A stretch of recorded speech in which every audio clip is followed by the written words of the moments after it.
இங்கே வந்து எனர்பார்க் solar private லிமிடெடுங்கிற தனியார் நிறுவனம் வந்து அவங்களுடைய ஆலையை நிறுவுவதில் மின்கம்பங்கள் அமைச்சிக்கிட்டு இருக்காங்க. மின்கம்பம் பார்த்திங்கன்னா கிராமச்சாலை ஓரத்திலும் நெடுஞ்சாலை ஓரத்திலும் ஆற்றுக்கரையிலையும் அவங்க அமைச்சிக்கிட்டு இருக்காங்க. இதெல்லாம் எதுக்காக அமைக்கிறாங்கன்னா, தனிநபருக்கு சேர வேண்டிய இழப்பீடு தொகை வந்து லட்சக்கணக்கில் இருக்கிறதுனால அதை மறைக்கவும் மறுப்பதற்காகவும் அவங்க இந்த மாதிரி பண்ணிக்கிட்டு இருக்காங்க.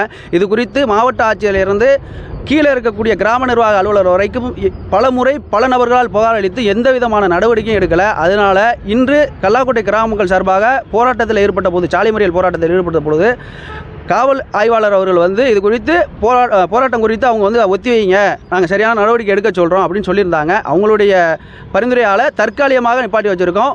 இது குறித்த நடவடிக்கை வந்து சரியான பட்சமாக இல்லை அப்படின்னா திரும்ப வந்து மக்களை திரட்டி பெரிய அளவிலான ஆர்ப்பாட்டத்தை நாங்கள் பண்ண தயாராக இருக்கிறோம்.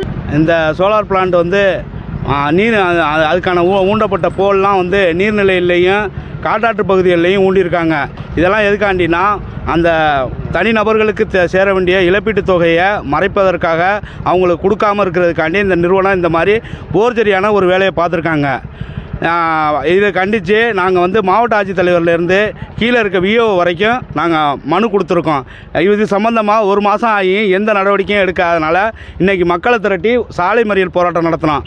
இங்கே காவல் ஆய்வாளர் வந்து கேட்டுக்கிட்டதுனால நான் சரியான நடவடிக்கை எடுக்க முயற்சி மேற்கொள்கிறேன் அப்படின்னு கேட்டுக்கிட்டதுனால நாங்கள் சாலை மறியலை வாபஸ் வாங்கியிருக்கோம்.